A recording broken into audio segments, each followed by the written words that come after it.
दोस्तों, जब भी हम किसी से पहली बार मिलते हैं तो कुछ ना कुछ इंप्रेशन उसके ऊपर छोड़ते हैं, चाहे अच्छा इंप्रेशन छोड़ें या फिर कोई बुरा इंप्रेशन छोड़ें।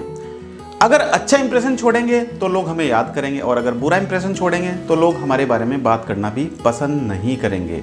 तो दोस्तों, कहते हैं ना, आपने सुना होगा, first impression is the last impression.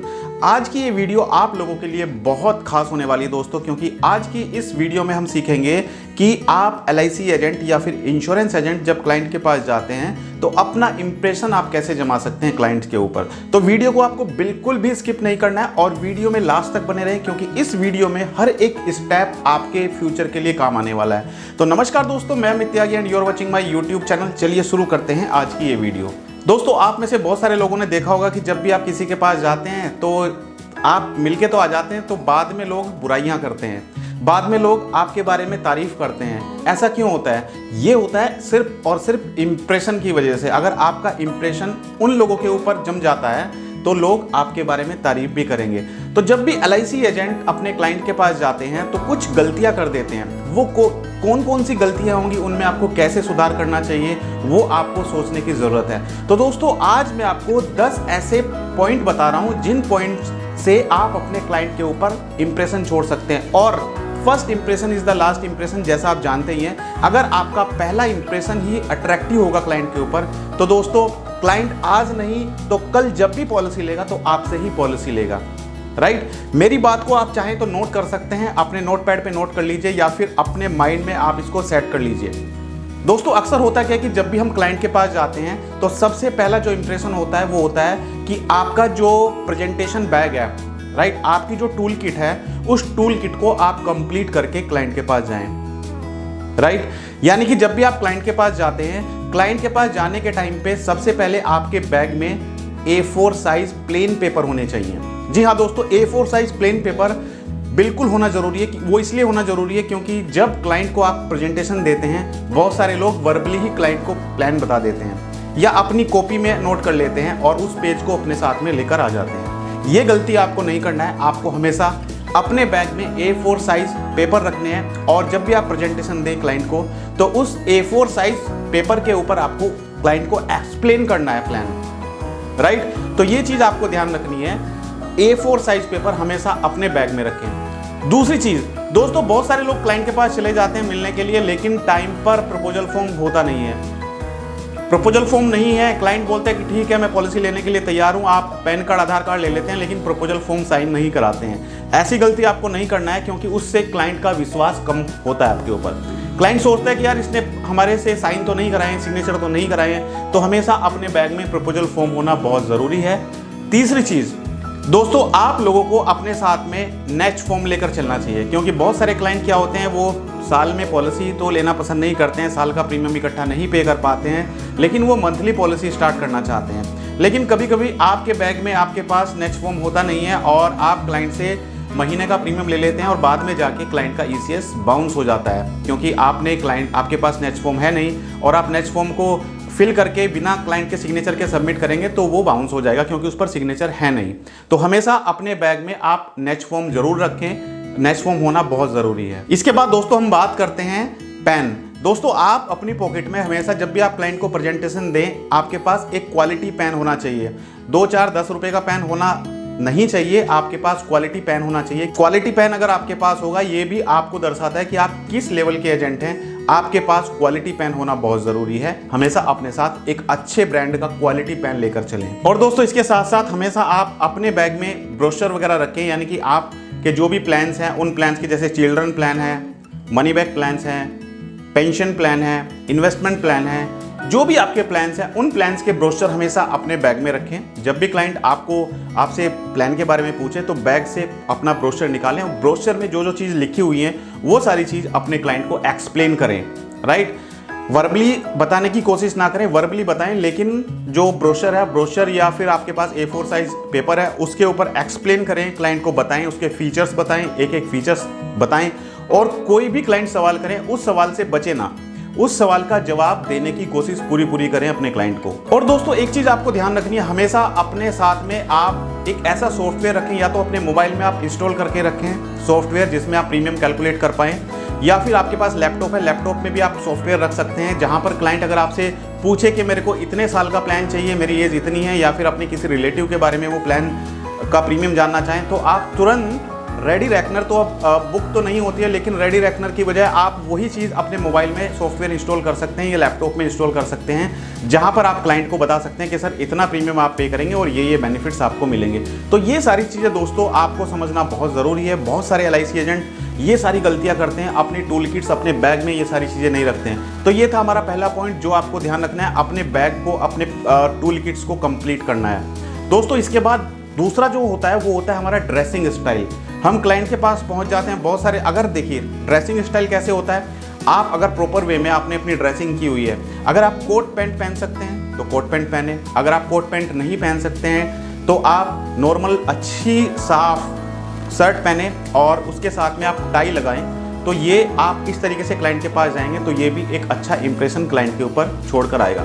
आपके बूट अच्छी तरीके से पॉलिश होने चाहिए, टाई आपके पास होने चाहिए, आप के जो सॉक्स हैं वो क्लीन होनी चाहिए, क्योंकि हो सकता है आप क्लाइंट के पास जा रहे हैं, क्लाइंट आपको बोले कि आपको शूज़ बाहर निकालने हैं, तो आप अपने शूज़ बाहर निकाल कर जब क्लाइंट के पास जाएं, बहुत सारे लोगों के शूज़ में से स्मेल आने लगती है या सॉक्स में से स्मेल आने लगती है। तो हमेशा डेली अपनी सॉक्स चेंज करें और साफ सॉक्स पहने, राइट।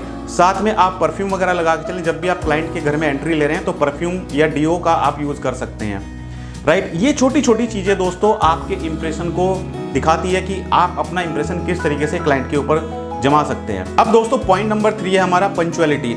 अगर क्लाइंट ने आपको टाइम दिया है कि मेरे को रात को 8 बजे आपसे मिलना है, तो आप टाइम के पंक्चुअल होने चाहिए। आप क्लाइंट के पास 8 बजे से ठीक 10 मिनट पहले पहुंच जाने चाहिए। आप एंट्री अगर टाइम पे लेंगे तो क्लाइंट समझेगा कि यू आर पंक्चुअल, आप टाइम के बिल्कुल पंक्चुअल हैं। बहुत सारे लोग गलती क्या करते हैं कि क्लाइंट ने आपको टाइम तो दे दिया है 8 बजे का और आप क्लाइंट के पास पहुंच रहे हैं 8:30 बजे या 9 बजे। पता चला कि क्लाइंट की कहीं मीटिंग है, क्लाइंट को कहीं मार्केट में जाना है 9 बजे और आप पहुंचे क्लाइंट के पास 9:40 पर या 9:45 पर, तो सिर्फ आपके पास 15 मिनट है। फिर क्लाइंट आपसे पॉलिसी नहीं खरीदेगा उस टाइम पे, क्लाइंट आपसे प्लान तो समझ लेगा, बोलेगा कि जल्दी बताइए और मैं आपको बाद में बताता हूँ। हमेशा ये चीज़ का ध्यान रखिए कि आप टाइम के पंक्चुअल होने चाहिए। अब दोस्तों एक बहुत सारी चीज़ है और जो चीज़ कॉमन भी है, और ये है आपका हमारा पॉइंट नंबर 4, हमेशा अपने फेस पर स्माइल रखें। क्लाइंट आपसे सवाल पूछता है तो गुस्से में जवाब ना दें, अपने फेस पर स्माइल रखें, क्योंकि आपके फेस पर स्माइल होगी तो क्लाइंट को भी अच्छा लगेगा।